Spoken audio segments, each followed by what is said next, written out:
Welcome guys to another video. I wanted to make a quick response or give my personal opinion and my personal commentary on the recent community post that Jason Whitlock has put out. This is why I didn't like people comparing me to him, because I do not agree with many of the things he says or some of the things that he stands for. I don't know him personally. I don't think he's a bad guy. Just because I have differing opinions or views towards another person's sentiments doesn't make me a hateful person. I did agree with some of his takes on Coach Prime and the Colorado experience, and then people all of a sudden just started to paint a broad brush upon my viewpoints and calling me a hater or calling me a person that's another Jason Whitlock, and I'm not like him at all. Well, this is a post that he posted on his community page. He says this. He says, "It is my argument that there is not one thing wrong with black people. Number one, everyone that calls themselves black and the quote unquote black people that keep using that term black, I wanted to start using another term. Start using the term melanated people. That's the scientific term. Nobody is actually black and no one's actually white. You can call the Europeans pale skin or melanated albinos. You could call them that.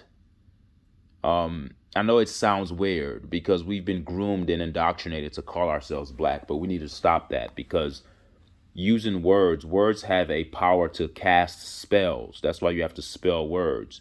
Every time a melanated person uses the term black, you're simply telling yourself that you don't exist. Stop.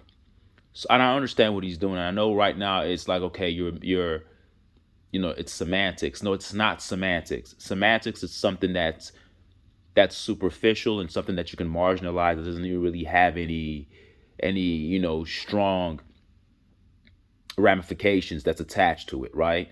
When something is just trivial or semantics, you can play with it, but this is not something to play with.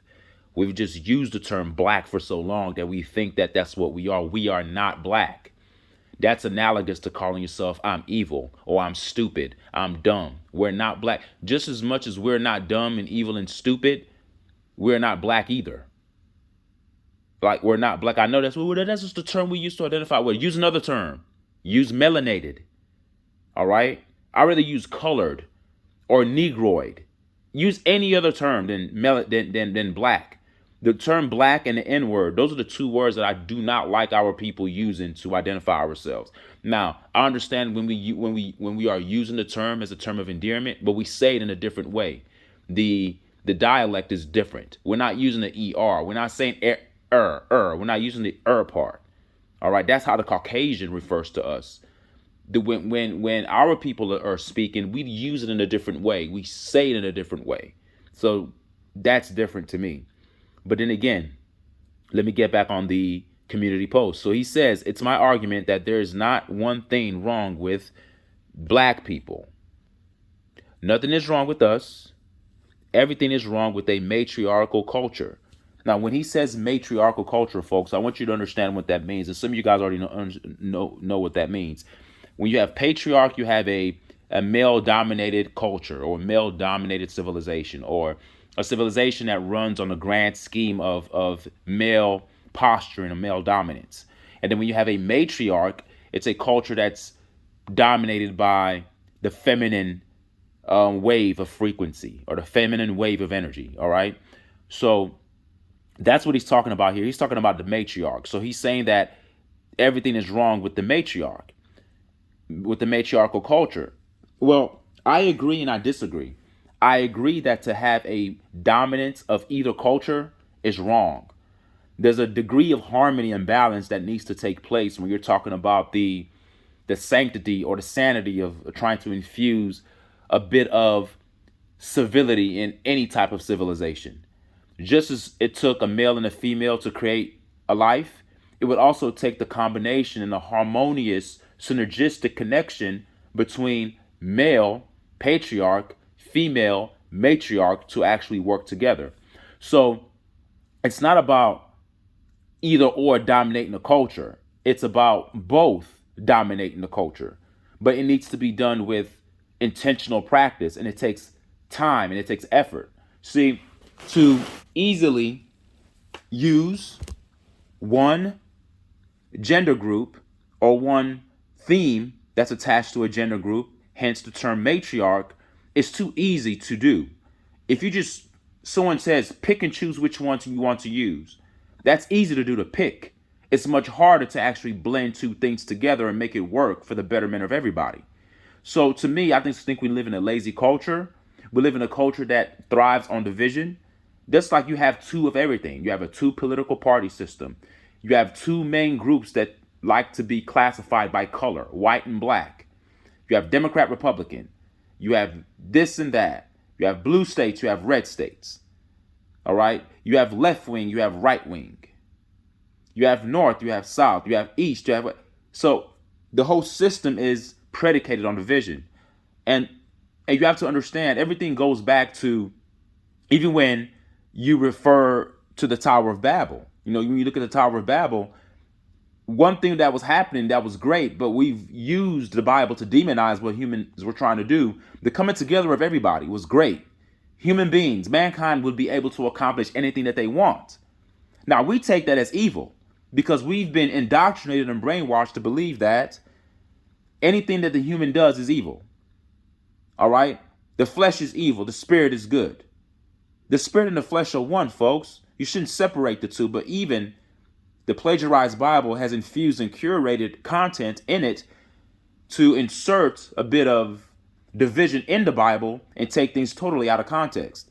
Those people that were doing whatever they were doing, building a tower, a ziggurat, whatever it was, a tower to the high heavens, I don't know if that's figuratively or allegorically, whatever they were doing, it was something that was not what you would deem the normal human to do today. So it took a degree of high spiritual connection and high spiritual cultivation, and it also took physicality as well of the flesh. The thing that we demonize as the thing that people, or the things that people as Christians demonize as evil, or everything that the human does is evil, everything that the spirit does is good. Well, how about you put together both, and both can be good? So when humanity came together as one, great things were happening, so much so that it took a divine intervention from an extraterrestrial being known in the Sumerian text as Enlil. He comes through and says, hey, hell no. We have to separate these people because anything that they put their mind to, they can do it. Read the Bible. It says it. He was afraid, and this is the God you guys serve. He's afraid of humanity. So the God you guys serve in this biblical worldview that this guy, Jason Whitlock, keeps talking about, the God that you're serving is a God that's against you. He's against your humanity. And he's against what we can do when we come together as people. And here you are as a token Negro, an ignorant black man that's worked very hard. And I'm calling you a black man because that's what you want to refer to yourself as. So I'm going to call you as such.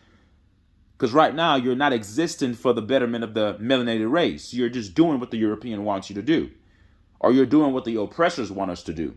And the oppressors are not just the Europeans. I believe that the Europeans are just a conduit in which the extraterrestrials are using to dominate the melanated race. But that's another story for another day. So the point that I'm making here is that when we come together, that's when great things happen. I'm using that biblical reference of the Tower of Babel to show you what would happen when humanity came together as one. All of humanity spoke the same language. All of humanity were connected. All of humanity were intuitive. Everyone was on the same accord. Then this guy named Enlil, with his technological advancements, he comes through and just separates everybody. Tampers with people's genetics, changes people, lets the lords, the so-called lords, the gods, plural, not just one god, the gods of these different regions to manipulate the genetics of their people. So not only did he change languages, he changed us genetically, therefore causing a bigger chasm and a bigger divide to inhibit us and put in our front a great obstacle to coming together. And here we are, thousands of years later, we're doing the same damn thing. We're infusing the divide rather than coming together. So this idea when Jason Whitlock says everything is wrong with with the matriarchal culture. There's nothing wrong with matriarchal culture, and there's nothing wrong with patriarchal culture. There's something wrong when we are divided. So yes, speaking on these terms and speaking with these types of erroneous rhetorics, yeah, it is wrong. A one-sided culture of matriarchy, wrong. A one-sided culture of patriarchy, wrong. But put them together, excellent, because it takes two to produce life. So I disagree with you. In a way, I agree and disagree. I agree that yes, matriarchal culture is wrong, but I will also agree if he put down everything that's wrong with the patriarchal culture, I would agree as well. What's wrong is the separation. What's wrong is the separation of the two. Okay? So let me read along. He further states, he says, it produces chaos, emotion, violence. And he says Memphis is ruled by violence, chaos, and feminized men who act out violently and emotionally. I agree. Feminized men, that's an imbalance as well. There's nothing logical from a mental perspective when it comes to a man that's feminized. Now, does it mean that a man cannot have a bit of femininity or feminine energy within his aura, within his spirit? No, there's nothing wrong with that. There's a degree of femininity that we all need in us.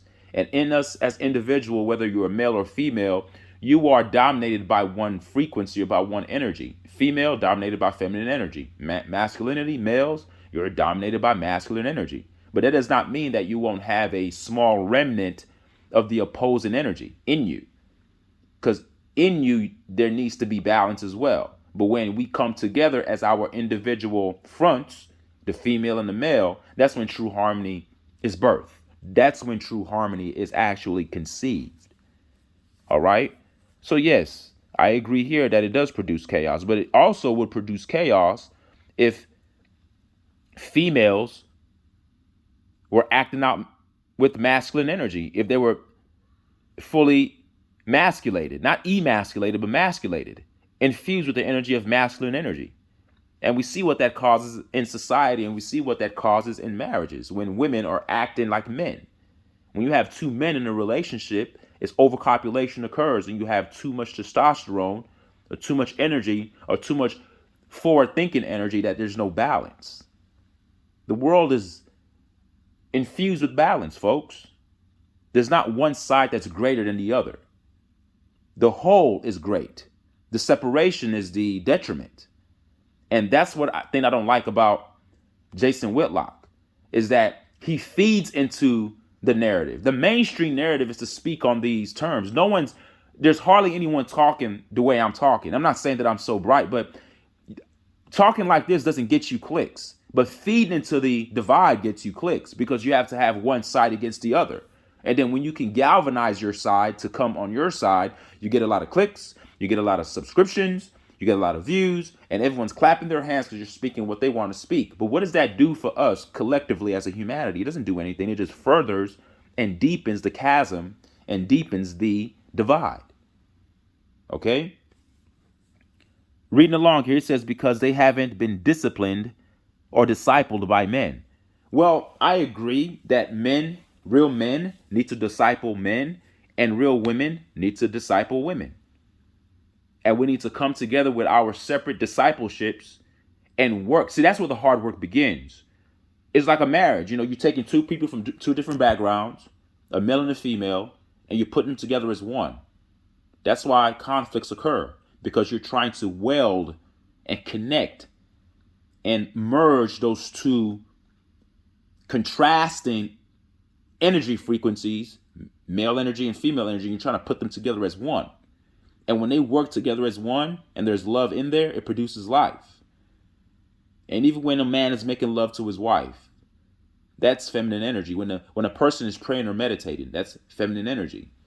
When a person is protecting their home with their physicality, that's masculine energy. When a person takes over the household to put order in place, that's masculine energy. When a person protects the household, that's masculine energy. So you see how both need to work. But it doesn't mean that the man should be totally devoid of anything that's feminine. You just cannot be dominated by the feminine energy, because that causes a chaos within your psyche, within your psychological construct. Not only does it affect you psychologically, but it also affects you from a biochemical perspective, because we all know that we're chemically charged by certain things. So when your hormones are off and you're quote unquote acting like a female, but then you still have the male dominant energy within you, it causes chaos because it's a wrong mixture. A man's still supposed to be more masculine than he is feminine. That's the point I'm making. It's not 50-50 within the man. It should be more like 80-20 or 90-10, 95-5. Same thing for the women on the opposite side. She's supposed to be she's supposed to be dominated by the feminine energy. Totally dominated by that. Then she can have a little bit of masculine traits in there when needed. Okay? When needed. But when you put them together, male and female together, beautiful things happen. So yeah. So the thing that I'm against with Jason Whitlock is the idea of feeding into the narrative of division. And it's easy to do because you just pick sides. And you pick sides, you have people to run to you. But when you're forcing people to think outside the box, and you're forcing people to actually come together, that's the hard work. And that's the one thing that these oppressors, the rulers of this world, who are not fully human, I believe that they're not. It's an extraterrestrial agenda. I'm not the only one that thinks this. People are waking up and starting to see the real picture. The one weapon, the one system, the one mechanism that they've used for years is a separation tactic. And yet here we are thousands of years later, we're still feeding into the nonsense.